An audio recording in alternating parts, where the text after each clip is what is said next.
싱그러운 아침의 소리가 들립니다. 새소리가, 차소리가.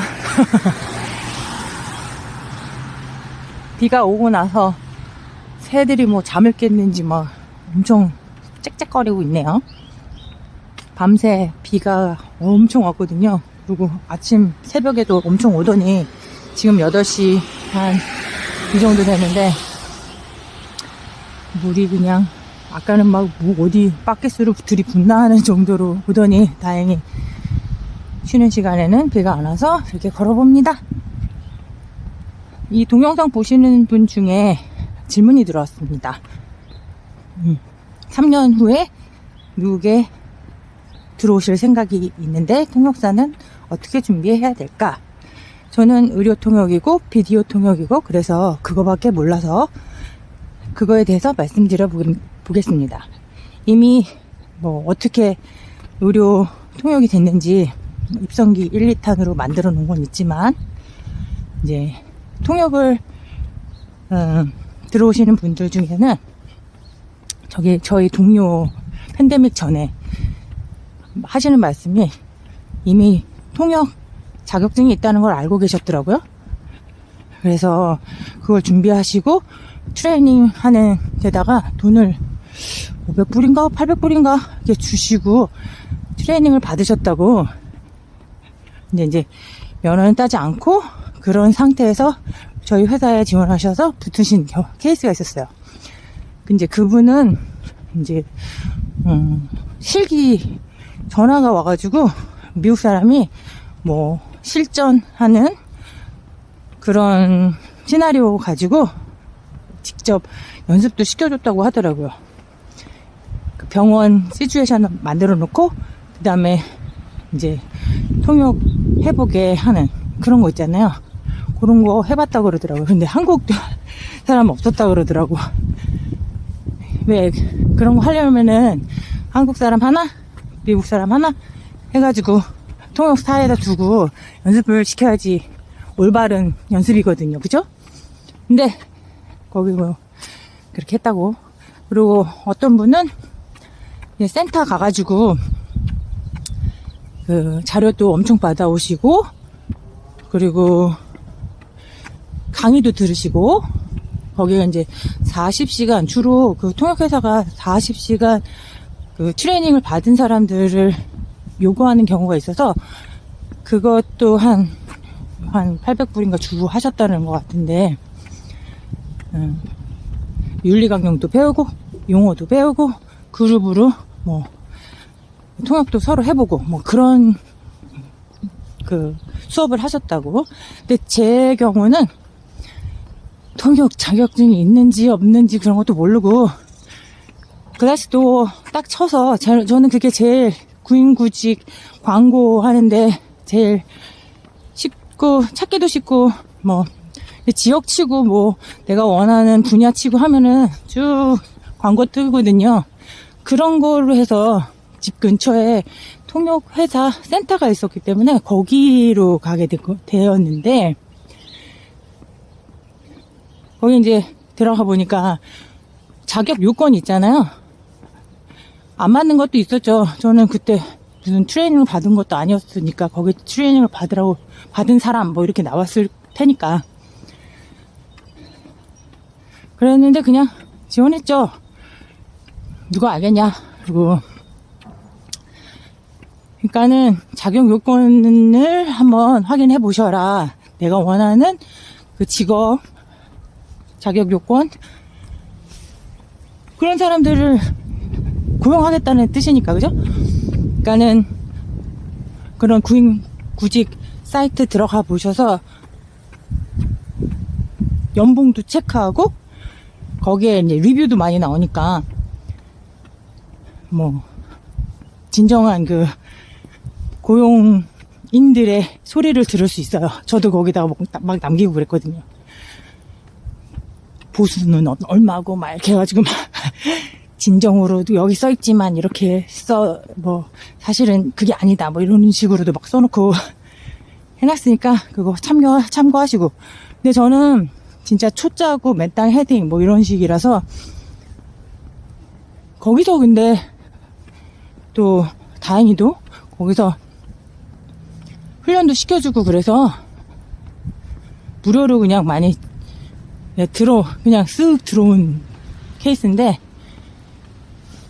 거기가 그 시급이 굉장히 낮았어요. 그래서 아마 초짜인 저를 훈련을 시켜서라도 써먹겠다라는 의지를 보였던 것 같은데, 지금 어느 정도신지는 모르겠고 어느 정도 경험이 있으신지 모르겠지만 통역사가 되는 방법 이렇게 얘기하시는 거 보니 경험 없으신 것 같은데, 그러면 그냥 시급이 낮더라도 먼저 그쪽으로 들어가서 경력을 쌓고 또 이제 경력을 원하는 시급 높은 회사로 이직하시면 된다라고 생각이 되고, 뭐 한국이나 미국이나 다를 거 없으니까.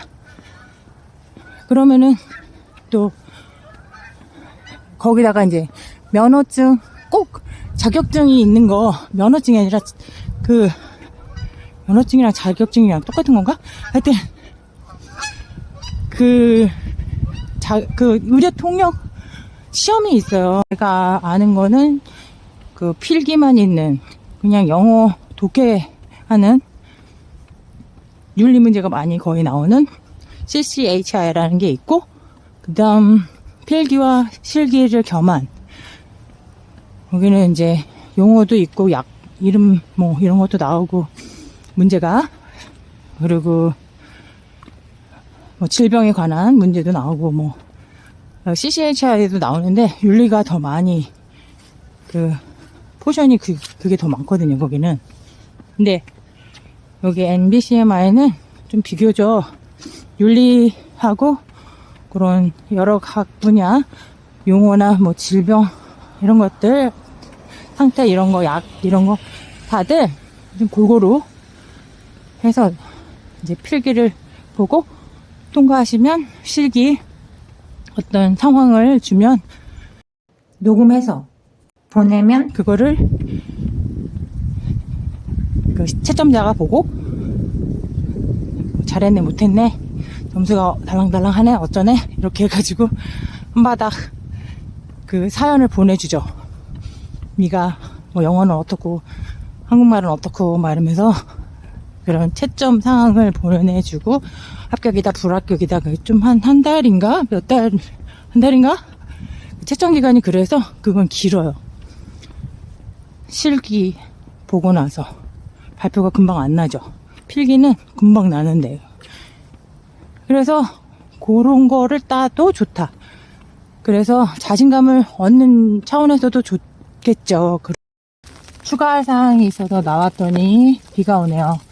면허를 따는 것은 뭐 필수는 아니라고 했잖아요. 그래도 임금 협상할 때 좋고, 그리고 면허가 없더라도 고용이 될 수는 있지만, 그러면은 거기서 회사에서 요구하는 시험에 통과를 해야 된다. 그 요구하는 시험은 실전과 같은 상황을 만들어서 직접 통역을 시켜서 거기에 통역을 제대로 하는지 확인하는 작업이 있다. 근데 면허가 있는 사람은 그런 시험에서 면제를 받으실 수도 있다. 그리고 그게 이제 어떻게 연습을 하면 좋냐? 그 퀴즐렛 같은 데 있잖아요. 그 무료로 사람들이 문제 올려놓고 또 답하고 뭐 하는 퀴즈, QUIGLET 퀴즐렛 그거 있거든요. 거기 가셔서 대략 어떤 문제가 나오나, 거기서 똑같이 나오는 건 아닌데 뭐 대략 그런 문제다. 그거 시험 딱 치면은 뭐 CCHI, NBCMI 이런 거 치면은 거기에 그런 거 나오거든요. 예제 문제? 그럼 그거 한번 연습해 보시고, 똑같이 나오진 않지만 그렇게 연습하셔서 뭐 준비하시면 될 것 같아요. 이게 공부하다 보면은 뭐 끝도 없죠. 신체 용어도 알아야 되고 진단명도 알아야 되고, 의사가 얘기하는 거 다 해야 되니까, 수술하면 수술명부터 동의서까지 뭐 이런 거 다 얘기해야 되잖아요. 그리고 뭐 결과가 어떻고 테스트는 어떻고 뭐 이런 거 다 얘기해야 되니까 그냥 의사 따라 한다, 간호사 따라 한다, 환자는 뭐 당연히 그 증상을 내가 환자의 입을 대신해서 해줘야 되고, 그것에 대한 시츄에이션을 언제 내가 한번 경험해 보느냐. 그렇게 경험할 일이 별로 없잖아요. 내가 뭐 의료계에 종사하지 않는 이상. 그렇다면 뭐 드라마 봐야죠. 의학 드라마 그런 거 보면서 나 같으면 이렇게 하겠구나, 아 저렇게 하는구나. 요즘에는 넷플릭스 이런 데서 벌써 번역돼서 나오는 게 많잖아요. 그런 거 연습해 보시고. 그런데 아무리 그래도 일단 어느 정도 영어 하시면 들어가서 이제 발등에 불 떨어지면 엄청나게 배우고 또 엄청나게 공부 안 할 수가 없어요. 매번 어떤 과에서 전화 올지 모르고 정신이 없기 때문에 불안하다고요. 모르면. 그러니까 막 공부하게 돼요. 익히는 거죠. 계속해서 병명도 익히고. 저는 사실 그 투석하기 전까지만 해도 한국말로도 투석이 뭔지 몰랐거든요. 되게 뭐 건강한 사람이고 내가 굳이 그 용어를 알아야 되는 그런 상황이 아니었기 때문에, 자기가 상황이 안 되면은 그 용어를 모르잖아요.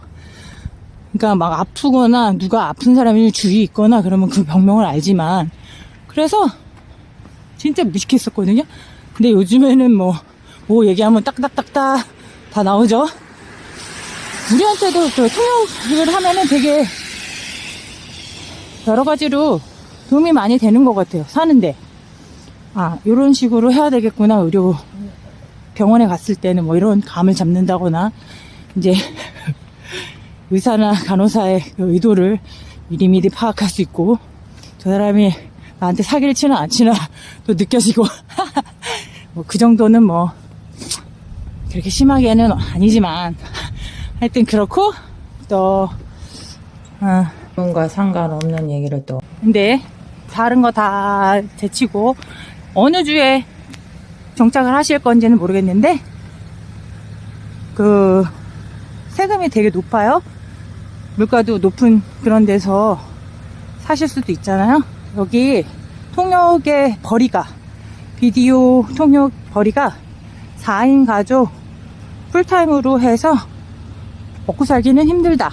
아이들 가리키면서 아내나 남편을 부양하면서 살기는 녹록치 않다. 이 돈으로는 안 될 수 있다라는 씀씀이가 뭐 아무리 작아도 그게 쉽지는 않을 거예요. 그래서 막 여기 계시는 분들도 투잡, 쓰리잡을 잡기도 하고, 진짜 취미생활처럼 엘레강스하게 진짜 우아하게 한 몇 시간 일하고 빠지고 하루에 일 한 듯 안 한 듯 진짜 최선을 다해서 몇 건만 하면 딱 좋겠는데 그렇게가 안 된다고요. 그렇게 하면 돈이 안 돼. 그러니까 풀타임으로 하면서 현장 통역도 나가시고 오디오 통역도 나가시고 뭐 여러 가지, 오디오 통역은 그냥 하시는 거죠. 전화로 하니까. 그렇게 하시고 그런 것들이라서 그거 임금도 잘 보셔야 돼요. 질문하신 데이비드 최님께 좋은 답변이 되었기를 바랍니다. 좋은 하루 되세요.